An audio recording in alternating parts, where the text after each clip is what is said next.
Yo, Grace and good friends, thank you so much for tuning in today. We are live in the studio, and I got a special guest for you guys today, all the way from Houston.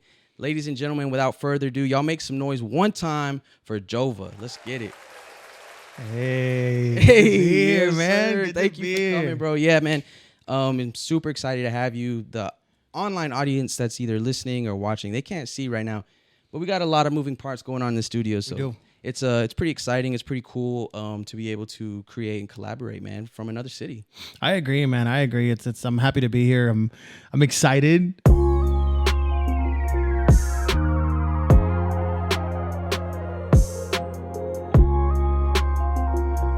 For the podcast. I'm excited for what you guys are doing. This looks amazing. You guys are doing great. Thank you, man. Yeah, hard work. We're building up. We're slow, man. You're catching us early, right? We're only in the beginning or middle of season 2. Right. But yeah, man, I'm glad you're here. Man, I gotta ask, bro, and I already asked you earlier, but what was the trip like, man? What if you could sum it up, man, for anybody that's never been to Houston? Like, what? So, if you've never driven with Hanson, this man loves to learn. So we've been listening to like different podcasts. Oh, so y'all been podcasting, just learning after, to prepare for the podcast. Way too prepared for the podcast, man. I like it, man.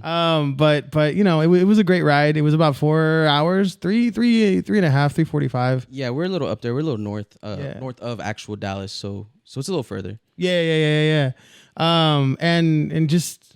It's been fun, man. I love road trips. I love just going out on the road and just doing all that stuff. It's been better that I didn't have to drive. Yeah, that's always easy. Passenger princess. Yeah, 100% passenger princess. but not passenger prince. No, passenger princess, bro. Straight up. Hey, for all my passenger princesses out there, man, keep doing what you do. Bro, if there's someone right now that's watching this podcast, man, that doesn't know who you are or what you do, if you could sum it up in a nutshell, man. Who is Jova? And actually, before you answer that, and this might seem like a silly question, but I got to ask, is that your artist name or is that your actual biological name? So it's a mixture of both. Jova is short for my actual name, Giovanni. Okay. And the people that know me from before know I've gone through a bunch of different names, and I ended up on just Jova because it's me. Yeah, it's clean. I'll say this. It's clean and it's unique. I've never met another Jova. Yeah, thank you. I think that's good. As far from the artist perspective, I think that puts you ahead of the... Right, because that's a lot of dilemma that people come across. Like they think of an original name, and then they start uploading music, and they're like, "Dang it, there's 3 other people with that name." And so I don't know if there's any other Jovas out there, like artist wise, but I feel like just from my ears, you're ahead of the crowd. So appreciate you. Either that or you get the Rapzilla change in name, you know? Yeah. But I gotta add that to the. You gotta add it, man. I'll hit him up, see. But yeah, no, it's that's where the kind of name came from. Just the first 4 letters of my name. As far as who I am a Christian first and foremost. You know, I believe in God. I believe in the resurrection and everything that He's done for us, everything that He does for us daily. And I try to put that in the music that I make. Yeah. Which most of it is really inspired by where I come from. I'm originally from Puerto Rico. Born in Puerto Rico? Born and raised in Puerto Rico. I moved over here to Houston when I was about 10 years old. Okay, cool. So you spent some time there. I did. Enough to like really know about like the cultural differences, to say the least. Because at the age of 10, I mean, you're still technically a kid, but you know some things. Yeah. And just moving over here was like a big culture shock for all of us. Really? Yeah, because, you know, over there in Puerto Rico, everybody's out in the streets. Everybody's just kind of... Outside. Yeah. And the first thing I noticed here, like, everybody's inside. Texas, everybody's just like hot and it's inside. Yeah. And everybody's just spending time with the people they know. And that was one of the biggest culture shocks for me. So would you say there's a stronger, like, community aspect over in Puerto Rico? I believe so. As far as like neighborly aspect, like right, I believe so. Like I feel like if you live in a community or in a neighborhood there in Puerto Rico, you kind of know everybody. Nice. And everybody kind of is there to help each other, you know. Like one of the clearest memories in Puerto Rico was like sitting there and hearing one lady from one corner of the street yell to the other lady on the other corner of the street to see if she has sugar. What? And to me, that's always like I never heard that back here. Yeah. No, we just Target, order it. Right. DoorDash it. Pick it up real quick. That's it. Which costs way too much, by the way. I don't know how people do that every day. Me, bro. Unbelievable. Man, so Puerto Rico. So for our geographically challenged folks out there in the audience, where is Puerto Rico in reference to, the United States? Gotcha. So if you go all the way down to Florida, You're gonna reach the Atlantic Ocean. Like at the very bottom of Florida, there's the Atlantic Ocean, and then you have Cuba. Yep. You have Haiti and the Dominican Republic. I might be wrong. I don't know if it's Jamaica first or Haiti and the Dominican Republic, but it's Jamaica, and then right at the very end, before the smaller islands, is Puerto Rico. So is Puerto Rico an island? It is an island. Mm-hmm. Nice, heck yeah, dude. And correct me if I'm wrong. Is Puerto Rico one of those, like, it's actually United States territory? So it's a Commonwealth. It's I'm not really too big into the politics of it. Yeah. But it is a Commonwealth, so it is under United States law.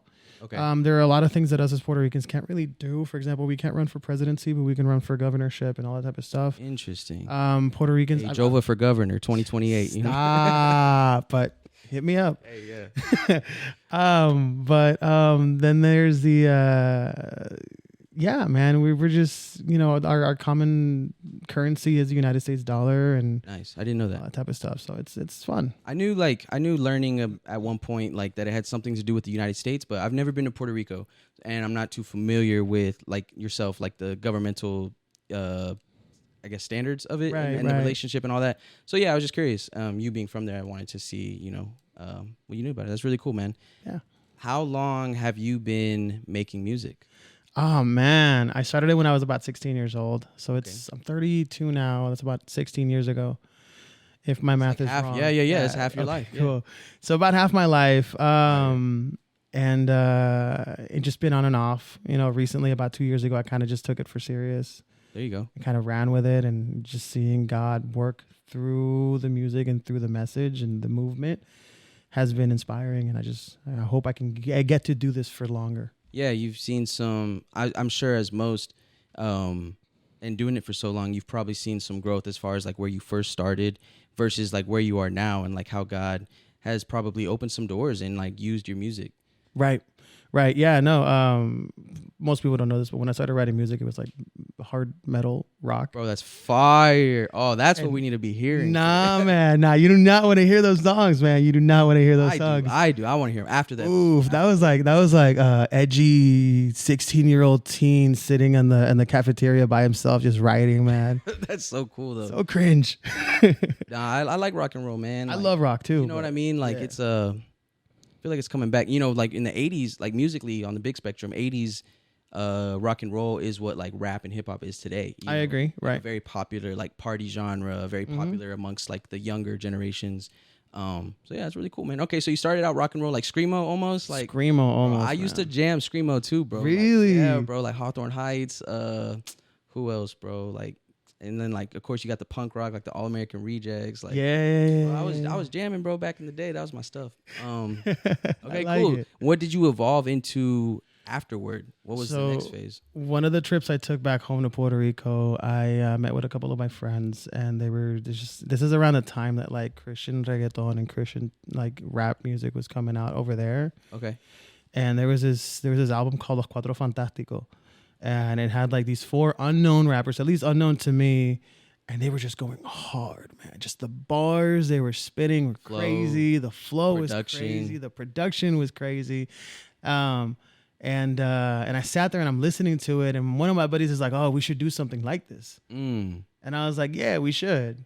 And that stuck with me. Nobody else ran with it, but it kind of stuck with me. I was like, "That's kind of sick." Yeah, that was like what sparked the inspirational spark. Right, that was the inspirational spark. Was that the first? So that means Fantastic Four, right, in Spanish? Yeah, that means Fantastic Four. Yes, right? sir. Was the Fantastic Four like your first exposure to Spanish or Puerto Rican type of what we would call today CHH? Not necessarily. The first exposure was definitely like listening to people like Funky and Vico C. Okay. Which Vico C is a major inspiration to what I do. I believe he's one of the greatest Spanish rappers. Okay. That we have. So kind of listening to that, but really the tipping point was that specific. Yeah, kind of get that album kind of put you on. Mm-hmm. I actually just thought of another question in regards to the rock and roll phase. Yeah. Were you writing out Spanish lyrics for metal, or was it English at the time? All English. Okay. All English. And that the reason I was interested is because now that I think about it, I've never heard of like Spanish rock and roll. I'm sure it exists. Yeah. As a genre, and I'm sure it has its audience, but like I think that'd be kind of cool to hear too. I do too. And who knows? Maybe we could work on something. We got the band, bro. The we band's do have here. the We just band. have to put in the work to like. That's true. That's true. Bro. I keep trying to tell these dudes they don't. Everybody wants to be a rapper, bro. I'm like, man, I love hip hop, bro, and I was freestyling on the way here today. Like I'll always do it, and I'll probably always, well, maybe not always, but I'll drop music. I'll do little shows and I'll have fun with it. But if I was being honest, and some of my friends that are closer to me know this about me, like what I really want to do, bro, is start a band, bro. So like little English, Spanish, rock and roll, bro. Like I don't know. We'll see. We'll see what happens. That's really cool, man. So 16 years. Yeah. Making music. Do you do more than write, sing, and perform? Are you also, do you play any instruments? Do you like to dance? Like what's, like as far as like the artist side, like what all does Jova about? So if you ask my wife, I can't dance. I'll tell you that right now. I got 2 left feet. But I, as far as like playing an instrument, I do play the guitar a little bit. I'm not acoustic or electric. Acoustic. Cool. But I'm not as experienced as anybody like what like Hanson is for sure. Other guitarists. And I'm learning the technical side of the art of the music making, like stuff. Production side or engineering side, I guess. Right. Nice. I was actually having a conversation about this with Hanson on the ride here, and I was telling him like, to me, music, I connect with music in an emotional way. Okay. Like it's easier for me to express myself through music versus like an actual conversation. Sure. Yeah, I hear that a lot. It makes sense. And like sometimes when it comes to like the technical side, to me, I'm forcing myself to learn it because you got to be self-sufficient in this industry. Yeah. So teaching myself to learn it, even though to me sometimes it sounds kind of boring. Right. Or like tedious. Tedious. That's the word. Yes. Yeah, because you could do, bro, I already know like engineering and just mixing, for example, like you could put in hours and it sounds exactly the same as how it, right. Like unless you really know that sauce, that strategy, it's hard to get that stuff to pop, to separate the vocals from the instrumental. And then that's just if the vocals are stacked on like a wave or MP3. If the vocals are stacked into a full, like, what do they call it? Like a track out? Right. That's a whole nother ballpark too, Like now you're tweaking each instrument to try to like wrap them around the vocals. It's kind of the analogy I've heard in discussion about people who know about mixing. You got to dissect each track and wrap it around the vocal. And it's a lot, bro. No, and I saw a meme once that was like, producers will waste 8 hours trying to work on one thing that nobody's going to hear. That nobody will even notice. Nobody will ever notice. And they will not drop the song until it's perfect. Yeah. Right. I already know. But yeah, man, that's kind of where I am right now as far as the music goes. That's awesome, man. Yeah, musically, I heard you for the first time at our event back in November. It was the after party, Outlandish's very first after party 2024. You pulled up with a gang. You were under the umbrella that night of No Excuse. Mm-hmm. He had put together the first ever Texas takeover. That's right. Yeah, man, y'all were jamming out, bro. Y'all pulled up deep, bro. All black for real. Just looking like a security team. I don't know what. Like security team is crazy. It was crazy, bro. But it was fly. It was fly. And definitely shout out to No Excuse. I love that man. That's like a brother to me. So shout out to No. Actually, we're gonna call him in live. Bro, I'm down. I thought about it, bro. I actually, the only reason I said that out loud is because when we were talking about like booking Heezy for the pod, I was like, bro, we should get Noe on the phone. I don't think we're gonna do it, but we could. We could call someone. Maybe we will later at the end. We'll see. And just see if they want to hear your unreleased with us. Stop, man. Dude, I want to talk more about like your faith. Your faith in your music. So I think we kind of agree, like we're under the same musical goal of like not wanting to compromise our beliefs and our standards in a way, but still wanting to make music that like is tasteful to both the believer and the non-believer. And from what I understand, kind of what we spoke about a little bit earlier, your main goal today, right, as you evolved from the rock and roll into the hip hop into where you are now, which by the way, before I ask, where would you say you are like today? Is it more hip hop or is it more like reggaeton? Or I would say I'm focusing more on the like Spanish reggaeton and like trap scene, really. I like that. Yeah. So dang, and because I paused to like Take a left turn. I forgot my question. No. Oh yeah. So like your main goal is to like reach, from what we talked about earlier, is to like reach that audience, right? Right. Like the Spanish listeners. So how are you personally like approaching? I want to make music that sounds good. I want to make music that's relevant to who I am as a person, but yes, still reach that demographic. Okay. I'm a person that like I said, I like to communicate through my music a lot. Yeah. And I feel like sometimes the message needs to be as personal as you can get with the person, Like with really with being, the listener, right? I'm a very big personality. If you have that relatability, people are going to want to listen. People are going to want to hear what you got to say. And sometimes we try to excuse or omit reliability and just put just straight Christian music or straight gospel music. To the point to where they're just rapping Bible scriptures. Right, you're just rapping Bible scriptures, and that's cool if you do that. Yeah, it's not necessarily I'm not knocking it. a bad or wrong thing. Right. But how relevant is it? No, I understand exactly what you're saying because I'm thinking out loud. Like, how relevant is it for me to rap Bible scriptures to said audience? Meanwhile, I didn't even read the Bible that day. Yeah. And I'm not saying people do that, but maybe they do, maybe they don't. But it's like, right. I feel like you're chasing authenticity in your music. That's right. Meaning like, this is how I feel right now, or this is something I went through. This is something I experienced, and I want to tell you. Right. And when you look at a lot of like, let's say we want to get biblical. If you look at the things like in the Bible, like the psalmist, like David, whenever he wrote his Psalms, most of the things were very personal to him. These are things that happened to him. And these are things that he's experienced. And that's why he's able to write those verses. Absolutely. That's why he's able to worship God. And his worship is centered around, this is the God that saved me from this. This is the God that gave me this. This is the God that took evil from me. And I try to add that into the music as well. It's really more about, I went through this. You can hear that I went through this. You can hear the pain. You can hear the happiness. You can hear this. And in the end, the reason as to why I'm here telling you about this is because. Yeah. Because God. Yeah, in a similar way to like what you just said about the psalmist, David is like, he always pointed back to the one true living God. Right. And I feel like what you're saying is like in your music too, it's that same. It's always going to connect. It might not be out there in the front. It might not be covered up in religious lore or lingo. Right. But it's there.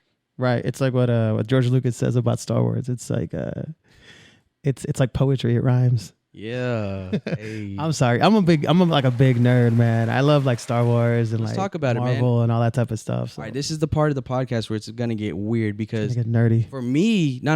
Like I want to unpack that. Cuz someone's going to connect with that. Yeah. I mean, Star Wars is a huge huge deal. I never watched it. You lie. I get that response every time, my whole life, anytime I say that. I've also never seen Lord of the Rings or Harry Potter. And for Harry Potter, super weird reason, but like I wasn't allowed to growing up. I don't know I get that. Heard of like the overly strict parents, religion, type of thing. So yeah. I also wasn't allowed to like play with Pokemon. So like, bro, when I'm in junior high and like everyone's like obsessed with like anime and even nowadays, like friends who watch anime and like are really into all that stuff, bro, I have no idea. Like and so interesting enough though, I'm still exposed to it. Yeah. So let's talk about Star Wars, bro. Like, Oof. Have you ever been? I did go to Disney World. Geez, dude, maybe like 4 years ago. It was a long time ago. Yeah. But I remember going to the Star Wars world and it was like pretty. Great. Have you ever been? Yeah. Yeah, it's pretty remarkable. It's pretty cool. And I went on like the 4D ride, bro. Maybe nauseous though, dude. Did it? Yeah. Because it was like, I guess I was trying to focus on on the screen while I'm like moving different directions. It was weird. Yeah. It was a lot. But I'm guessing you've seen them all. I've seen them all. Are you to the point of like collecting? Do you collect? I do a lot of collecting, but it's not like Star Wars memorabilia or anything like that. So it's a little more. It's a little more calm. A little more calm. The other things I collect, yeah, definitely not calm at all. But at least Star Wars, yeah, I'm a little bit calm on that. What are you not calm about collecting? Oh man, I got comic books. Okay. Funko Pops. Still in the nerd category. Yeah. Funko Pops still in the nerd. Do you game? I game, but I don't collect video games. Okay, cool. No, it all connects each other, bro. I'm trying to get myself, accustomed to the universe. Like, yeah. I know all those things. Like, they have one to do with another. Yeah. So that's pretty cool, man. How long you been collecting comic books? Since when I moved here, it was like the first thing that kind of got me into. Really, honestly, one of the few things that got me into like learning English. Wow. So my uncle, he used to collect comic books a lot, and he had like this little drawer under his like TV. Yeah. And every time we would stay with him, which was usually every weekday after school, we would stay over at their house while our mom was working. Mom and dad, sorry. And I would just read. So your first, or what helped speed ramp you learning the English language was actually not through hearing or speaking, it was through reading. Yeah, I'm a very visual learner when it comes to that. That's actually really interesting because I hear like a lot of people like on the other side of the spectrum, like for example, like my mom told me growing up, she grew up in church and her parents were Spanish speakers, pastors and stuff. And she said, yeah, she would hear Spanish in home, like as a little girl, but really she learned it at church through hearing.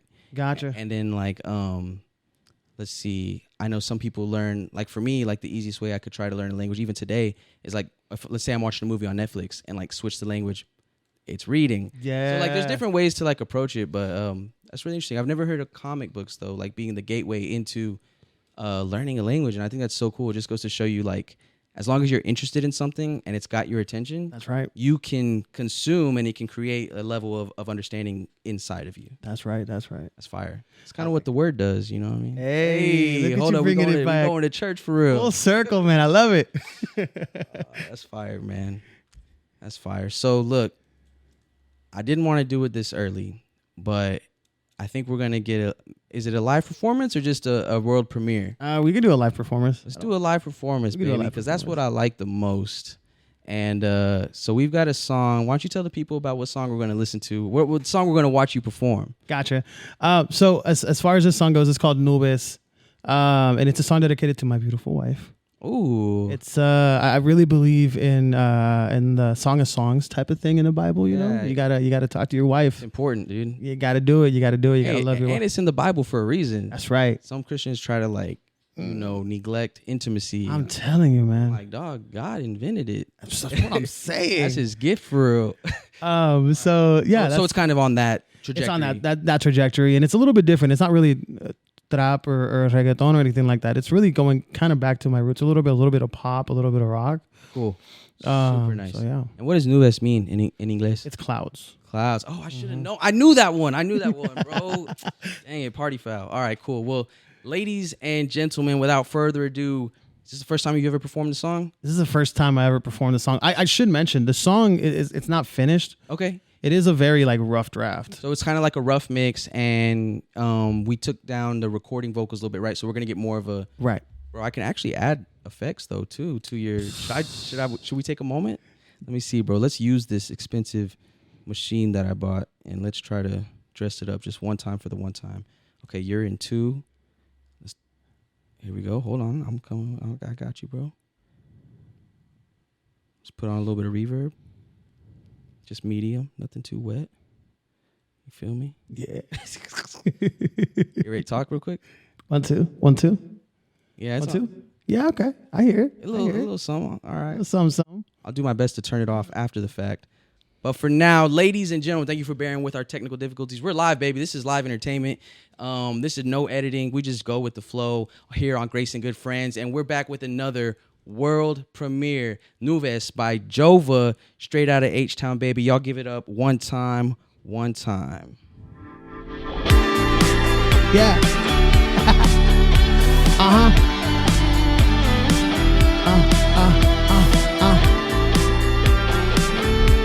Yeah. Dice, yeah. No quiero sonar cursi, ay, yo no quiero ser cringe. Pero si tú me dices, mami, dame el pin, yeah.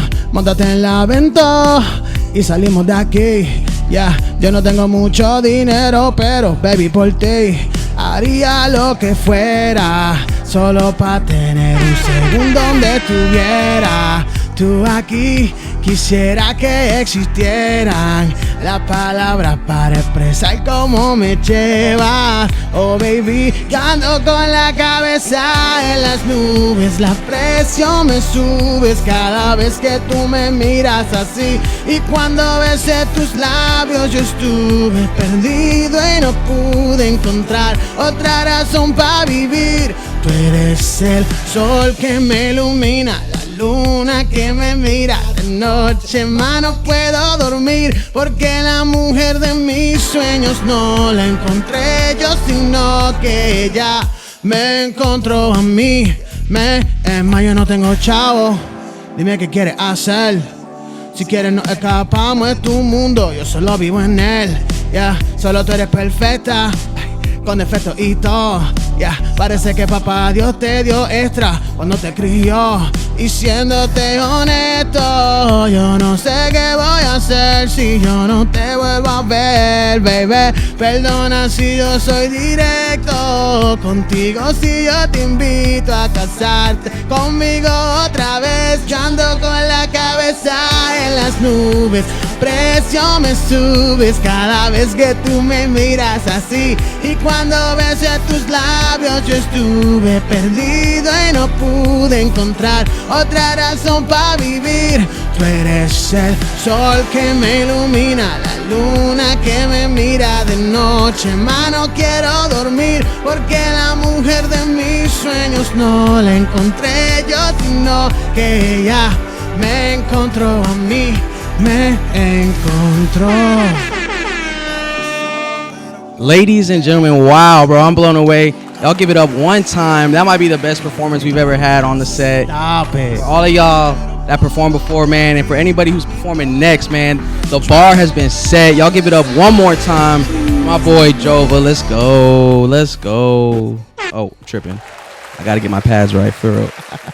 Oh, that's fire. Thank you. Said, man. and for those of you that didn't understand, let me put you on real quick. He said, the sun, you are the sun that lights me up. That's right. The moon that I look at. That's right. I told you, I'm with you, bro. I'm like halfway you got there. it. That's all I got, though. And it's something about lips, but we're not going to talk about that. Yeah, we're not going to talk about that. We're not going to go there. We're not going to go there. Bro, you opening up before the matter and saying that you express your emotions through music more so than, I feel like I learned more about you in that song than anything we've done so far today outside of like what's here. So like it makes sense, bro. And I think that's a strong characteristic to have as an artist and as a creative, is like some people are really good at like rapping or really good at rhyming words, but there's not a lot of emotion. There's not a lot of message behind that. And I just felt a lot of emotion in everything you do. So man, Nuves, man. Thank you. Fire. When does the song come out? We don't know. We're still working on it right now. Soon. I'll give you that. I like it, man. I like the pop mix. It doesn't sound too like culturally like leaning one way or the other. It is in Spanish, obviously, but I think that's good. And I think the pop is there, the rock is there. Your voice, I mean, I didn't know you could sing like that. That's crazy. I didn't know I could sing like that. I mean, guys, I'm telling y'all, there was no like vocals. That was him. That was him. I mean, come on, man. People, they better, man. You about to get signed after this podcast drops, for real. No, that's awesome, man. So Nuves coming out soon. What else? What are some of your goals you have coming up, like as an artist? Would you say, like for me earlier, I shared, like my artistry isn't my top priority. Yeah. I do other things in life, other avenues, other projects, if you will. This podcast being one of them. But for you, like, where does your artistry stand on your list? And what are some of the things you want to see come to fruition here? It could be in the near future or just later on down the road. So definitely my artistry is my top priority for me. I do believe that like ministry goes hand in hand with that. Yeah, of course. But the artistry is that tool that allows me to reach out to the people. So that's why it's such a priority for me. I always try to do what's best for the ministry and best for the artistry. I joke with my wife all the time because I tell her, if we don't follow our dreams, man, like we can't expect our children to do the same. Wow. And to me, hey, that's deep. That's real. I'm telling you, that's to real. me, that's where I lead with. I have to give this a try. I have to give this a shot. It's a dream-driven passion. That's right. You know what I mean? That's right. That's awesome, man. Yeah, and I kind of stand on the same foundation. Like you miss. Check this out. Y'all probably heard this. You miss 100% of the shots you don't take. That's right. But you also take 100% of the shots that you miss. That's kind of the glass half full perspective. Fun fact. But that's awesome, man. I want to go back to Nuves real quick before we completely leave off that. Like obviously, and you told us beforehand, a song sort of to your wife, right? Right. I gotta ask, man, was there something specific that inspired that song? Like were y'all on vacation one day and you just realized, or was that just kind of a collective of your relationship and marriage thus far? Funnily enough, I wrote this song while I was mad at her. That's crazy. Okay, pause. Let's unpack that. Did writing the song help you find that conclusion in that anger? In a way, yes. We had just gotten off like a really bad argument, and I'm sitting there and I'm fuming. Yeah. and usually whenever I have these strong emotions, I just write. Yeah. So I start writing this song, and the song essentially talks about how like whenever I'm with you, I feel like I'm in the clouds. Yes. I feel like I'm on cloud nine. I feel like I all my emotions, all my senses, everything is just up to level 11. Right? 11 is great. It's up to 11, man. I like that. I love being around you, and writing that to me was very cathartic because it's me saying like I understand that I'm mad at you, but more so than that, more anger, than me being angry at you. It's like right here. That's right. Mi corazón, mi amor, mi amor. Let's go. Man, that's fire, bro. Y'all got to do a little music video for that or something. Yeah, it's in the plans. It's in the works. It's in the books, bro. It's in the books. Better be. Nah, that's good, man. I love it, man. I'm looking forward to hearing that, man. Like on DSPs and live and whatever comes with it, man. And just you as general, man. I feel like you acquired a new listener today. You know, you acquired a fan. Maybe a couple more, who knows, and maybe even several more when the episode drops. But for those of you who are new to Jova and new to you as an artist, man, where can they find you? What's your Instagram handle? Or if you're on TikTok, Spotify, all that good stuff, where can we get connected with you, bro? So all of my socials are going to be under Who Is Jova. Okay. So it's going to be WHOISJOVA. And you can find me on Instagram, TikTok. I mean, if you're old enough to use Facebook. Are you on Facebook? I am on Facebook. You got to get out of there, bro. Actually, no, I heard the Marketplace is a pretty cool, like you can come up for real. I guess. I don't know. I feel like Marketplace keeps Facebook alive unless. Honestly, I keep Facebook for like my aunts. That makes sense. Yeah, I hear that too. Like people do it for family. I mean, for me, I'm out of there, bro. I don't even have one, bro. But I do have a MySpace. And if y'all are trying to get on my top 8, I'm playing. That's crazy. Vintage social networking, bro. Bro, not only that, bro. I'm about to log into Zynga right after this episode. Say less. I'm playing. Say less. AOL, baby, hotline. That's right. What y'all know about that hotline? Man, y'all go follow my boy, Who Is Jova, on all platforms. Give his YouTube channel a sub. I got to throw that in there because I feel like artists, like we don't get no love on YouTube. But like that's where we put our music videos. That's where we put like BTS, all that good stuff. So y'all go give my boy Who Is Jova a follow on Instagram. Follow his Spotify artist channel. Man, connect with this man. Show him some love. And before we get out of here, bro, I want to give you just a moment with your camera to anybody watching the episode. Is there something you want to leave them with, like an inspiring message or just something that's on your heart, or it doesn't have to be anything serious at all. Maybe it's something just lighthearted, but this is your sign off right here, big bro. So, just what I relayed to you about what we joke about with my kids. If you're so passionate about making this happen and just having these dreams, definitely go for them. I would have never thought that I'd be in a podcast. I would have never thought that I'd be where I'm at right now. You know, I'm not where I want to be, but to the point where I'm getting there. Yeah. Without, first off, trusting God, and second, following my dreams. And you know, sometimes you got to go for broke. Yeah. That's the crazy part. Sometimes you got to trust God enough to just go for broke and let him handle everything else. Yeah. Ladies and gentlemen, right in front of you, you're looking at a dream-driven man, Mr. Jova. One time, you heard it here straight from the horse's mouth. Go follow your dreams. Don't give up. Don't quit. Stay tuned in. Grace and Good Friends. We're rolling all season, baby. We love y'all. Good night.